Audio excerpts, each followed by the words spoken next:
സത്യേട്ടാ,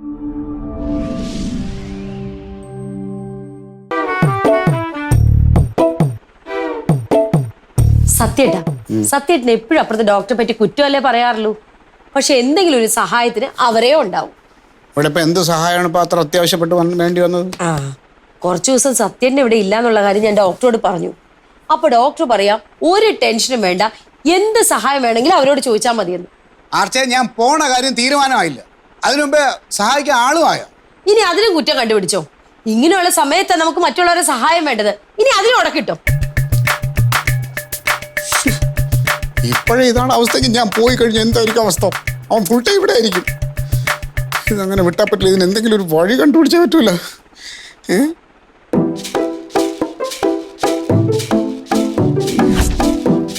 സത്യേട്ടാ, അച്ഛൻ ഇന്നലെയും വിളിച്ചിരുന്നു. നമ്മളെന്താ അങ്ങോട്ട് ചെല്ലാത്തേന്ന് ചോദിച്ചു. നിനക്ക് പറയാൻ പാടില്ല എനിക്ക് ഭയങ്കര തിരക്കാണെന്ന്. അതൊക്കെ ഞാൻ പറഞ്ഞു.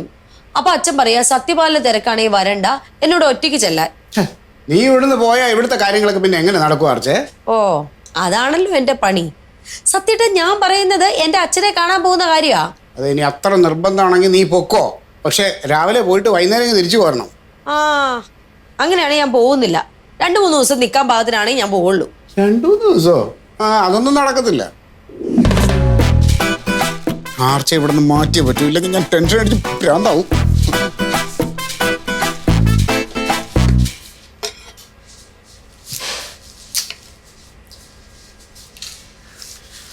ഇതെന്താണ് പുതിയ കറി? ഉടച്ചു കറി വെക്കാനാ? അച്ഛൻ വിളിച്ചിരുന്നോ? അച്ഛനോ? അത് പറഞ്ഞ അച്ഛൻ ഇങ്ങനെ നിന്നെ ഇങ്ങോട്ട് ചെല്ലാൻ പറഞ്ഞില്ലേ, അങ്ങോട്ട് കുറച്ച് ദിവസം നിൽക്കാനായിട്ട്? അത് സത്യേട്ടനോട് ഞാൻ പറഞ്ഞപ്പോ സത്യേട്ടൻ അത് മൈൻഡ് ചെയ്തില്ല. ഓരോ തിരക്കും പറഞ്ഞുകൊണ്ട് ഒഴിവാക്കി. ഇപ്പോഴാണെങ്കിലോ തിരക്ക് വീണ്ടും കൂടി. ഇനിയിപ്പോ തിരക്കൊക്കെ കഴിഞ്ഞിട്ട് പോവാ നീ. എന്നാലും ഒരച്ഛൻ മകളെ കാണണമെന്ന് പറയുമ്പോൾ പോവാതിരിക്കാന്നൊക്കെ പറയണതുണ്ടല്ലോ ആർച്ച, അത് ഭയങ്കര മോശമാണ്. അതെ, ഞാനൊരു കാര്യം പറയാം ആർച്ചേ, നിങ്ങളൊരു 3-4 ദിവസം അവിടെ പോയി നിൽക്കേ. ഞാനെന്തായാലും ഇല്ലല്ലോ, ആ ദിവസം നിങ്ങൾ അവിടെ പോയി നിൽക്കേ, അച്ഛന് സന്തോഷമാവട്ടെ. സത്യേട്ടൻ ഓരോ സമയത്ത് ഓരോ തോന്നലാ. അന്ന് ചോദിച്ചപ്പോ വിട്ടിരുന്നെങ്കിൽ പോവായിരുന്നു. ഇന്നിപ്പം എനിക്കും തിരക്ക് കൂടി. വരുന്ന 2 ആഴ്ച പഞ്ചായത്തിൽ ഒരുപാട് കാര്യങ്ങളുണ്ട്. അതൊക്കെ ഏറ്റിട്ട് ഇവിടുന്ന് സ്ഥലം വിടുന്നത് ശരിയാണോ? പഞ്ചായത്തിൽ എന്താ ഇത്ര വലിയ കാര്യങ്ങള്?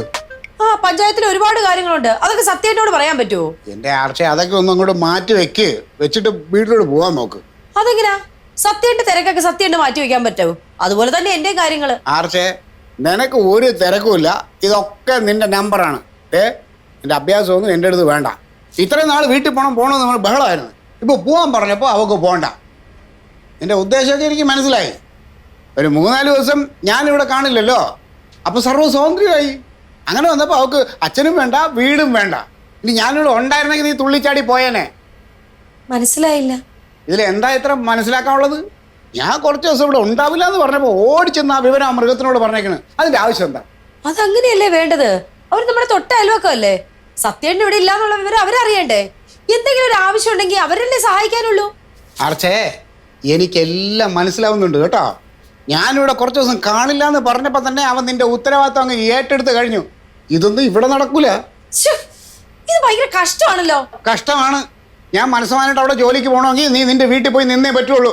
അപ്പൊ എന്റെ ജോലിയോ? അത് വേണ്ടെന്ന് അങ്ങോട്ട് മാറ്റി വെക്കണം. ശരി, ഞാൻ പോവാ.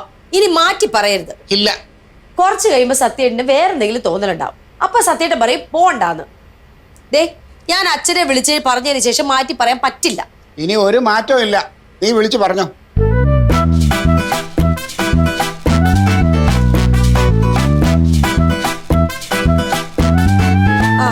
ഹലോ അച്ഛ, എന്തൊക്കെയുണ്ട് വിശേഷം? ഇല്ല, ഞാനൊരു കാര്യം പറയാൻ വേണ്ടി വിളിച്ചതായിരുന്നു. ഞാനും മോളും കൂടെ അങ്ങോട്ട് വരുന്നു. ഒരു 4-5 ദിവസത്തേക്ക്. ഇല്ല, സത്യേട്ടനില്ല. സത്യേട്ടൻ കുറച്ച് തിരക്കില്ല. ശരി. അതെ അതെ അതെ. ആണോ? എന്ന്? ഓ ഈശ്വരാ, അപ്പൊ ഞാൻ വരുന്ന സമയം കറക്റ്റ് ആയല്ലോ. എല്ലാം കൂടെ ഒത്തു വന്നു. ശരി അച്ഛാ, ഞാൻ വിളിക്കാം. സത്യേട്ടാ, ഒരു കാര്യം അറിഞ്ഞോ? നമ്മുടെ ശിവൻകുട്ടി ഗൾഫിൽ നിന്ന് വരുന്നു. ഞാൻ പോവാൻ തീരുമാനിച്ച സമയം കറക്റ്റാ. ഏത് ശിവൻകുട്ടി? ഏത് ശിവൻകുട്ടിന്നോ? നമ്മുടെ ശേഖരമാമന്റെ മകൻ ശിവൻകുട്ടി. ഓ, എത്ര നാളായെന്നറിയാമോ വീട്ടിൽ വന്നിട്ട്. കാണാൻ കുതിച്ചിരിക്കുകയായിരുന്നു. ഈശ്വരാ, ഇപ്പൊ എല്ലാം കൂടെ കറക്റ്റായി. എന്റെ ദൈവം, പട മേടിച്ച് പന്തളത്തിൽ നിന്നപ്പം പന്തം കൊടുത്ത് പടയെന്ന് പറഞ്ഞ പോലെ ആയല്ലോ.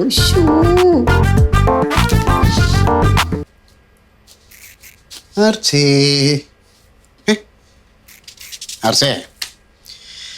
വലിയ സന്തോഷമുള്ള ഒരു കാര്യം ഞാൻ പറയാൻ പോവാ. പറ, എന്താ ഭയങ്കര സന്തോഷ വാർത്ത? കേട്ടാ നിനക്ക് ഭയങ്കര സന്തോഷമാവും. ഞാനേ ഇന്ന് സ്റ്റേഷനിൽ പോയി നിന്നെ പറ്റി ഇങ്ങനെ കുറേ ആലോചിച്ചു. എന്നെ പറ്റിയോ? നീ പറയുന്ന പല കാര്യങ്ങളും ഞാൻ കേൾക്കാറില്ലല്ലോ. അങ്ങനെ ചെയ്യുമ്പോ നിനക്കുണ്ടാവുന്ന വിഷമത്തെക്കുറിച്ചും ഞാൻ ആലോചിക്കാറില്ല. എന്നിട്ട് ഇപ്പൊ ആലോചിച്ചോ? ആലോചിച്ചു, ശരിക്കും ആലോചിച്ചു. അതുകൊണ്ട് നിനക്ക് സന്തോഷം ഉണ്ടാവുന്ന കാര്യങ്ങൾ ചെയ്യാൻ ഞാൻ തീരുമാനിച്ചു. സത്യം എന്ത് പറ്റി? തല എവിടെയെങ്കിലും ഇടിച്ചോ? ആർച്ച, ഞാൻ സീരിയസ് ആയിട്ടാ പറയുന്നത്. എന്നാ പറ. അതെ, നീ അച്ഛനെ കാണാൻ പോണോന്ന് പറഞ്ഞപ്പോ ഞാൻ സമ്മതിച്ചില്ലല്ലോ. പക്ഷെ ഇന്ന് സമ്മതിച്ചല്ലോ. അതെ, അതെന്നോടുള്ള സ്നേഹം കൊണ്ടൊന്നല്ലെന്ന് എനിക്കറിയാം. സത്യം ഉണ്ടെങ്ങാനും പോകുമ്പോ ഞാൻ അപ്പുറത്തെ ഡോക്ടർ കൂടെ ചാടി പോകുന്ന പേടിച്ചിട്ടല്ലേ? ആർച്ച, എനിക്ക് അങ്ങനെ ചാടി പോകുന്ന പേടിയൊന്നുമില്ല. ഞാൻ നിന്റെ അച്ഛനെ നീ കാണാൻ പോണെങ്കിൽ പൊക്കോട്ടെ എന്ന് കരുതിയിട്ട് തന്നെ പോകാൻ സമ്മതിച്ച. ശരി, അതൊക്കെ അവിടെ നിൽക്കട്ടെ. പുതിയ സന്തോഷ വാർത്ത എന്താന്ന് പറ. ആർച്ചേ, ഇതിനിപ്പോ ഞാൻ വീട്ടിൽ പൊക്കോളാൻ പറഞ്ഞു എന്നുള്ളതൊക്കെ ശരി തന്നെയാണ്. പക്ഷേ ഞാനും കൂടി നിന്റെ കൂടി വന്ന അതല്ലേ കുറച്ചുകൂടെ നല്ലത്. നമ്മൾ രണ്ടുപേരും ഒരുമിച്ച് ചെല്ലുന്നത് കാണുമ്പോൾ അച്ഛന് ഭയങ്കര സന്തോഷമാവില്ലേ? ഇല്ലേ? സന്തോഷമൊക്കെ ആവും. പക്ഷെ സത്യത്തിന് ലീവ് കിട്ടണ്ടേ? സാധാരണഗതിയിൽ ലീവ് കിട്ടൂല. പക്ഷെ നമ്മൾ തന്ത്രപരമായിട്ട് കാര്യങ്ങൾ നീക്കിക്കഴിഞ്ഞാൽ ലീവ് കിട്ടും. അതെന്ത് തന്ത്രം? ആർച്ചേ, അതിപ്പോ എനിക്ക് എന്തെങ്കിലും ഒരു അപകടം പറ്റിയെന്ന് നിൽക്കുക, എൻ്റെ കൈക്കോ കാലിനോ ഒരു പരിക്കുണ്ട്, ഡിപ്പാർട്ട്മെന്റ് എനിക്ക് ലീവ് തന്നല്ലേ പറ്റൂ, ഇല്ലേ? ആ, അപ്പോൾ അതിൻ്റെ ഈ മെഡിക്കൽ സർട്ടിഫിക്കറ്റും കാര്യങ്ങളൊക്കെ ഞാൻ സെറ്റാക്കി വെച്ചിട്ടുണ്ട്. പക്ഷെ എന്നാലും നമുക്ക് ഈ അപകടം പറ്റിയെന്നുള്ളതൊന്ന് സ്ഥാപിച്ചെടുക്കണം. അതെങ്ങനെ സ്ഥാപിക്കും? അതായത് ഈ മെഡിക്കൽ സർട്ടിഫിക്കറ്റ് മാത്രമായി കഴിഞ്ഞാലും അത് CI സാറിന് എന്തെങ്കിലും സംശയം തോന്നിക്കഴിഞ്ഞാൽ അത് പുലിവാലാവും. ഞാൻ നമ്മുടെ വീട്ടിൻ്റെ പുറകുവശത്തുള്ള മരത്തിൻ്റെ മുകളിൽ നിന്ന് താഴെ വീണ് എൻ്റെ കാലിൻ്റെ ലിഗമെന്റിന് ചെറിയൊരു ഫ്രാക്ചർ സംഭവിച്ചു എന്നുള്ള മെഡിക്കൽ സർട്ടിഫിക്കറ്റ് ഞാൻ റെഡിയാക്കി വെച്ചിട്ടുണ്ട്. പക്ഷേ ഈ കാര്യം നീ ഒന്ന് CI സാറിനെ വിളിച്ച് പറയുകയും കൂടി ചെയ്യണം. അപ്പോൾ CI സാർ വിശ്വസിക്കും, ലീവ് തരുകയും ചെയ്യും. ഞാനോ?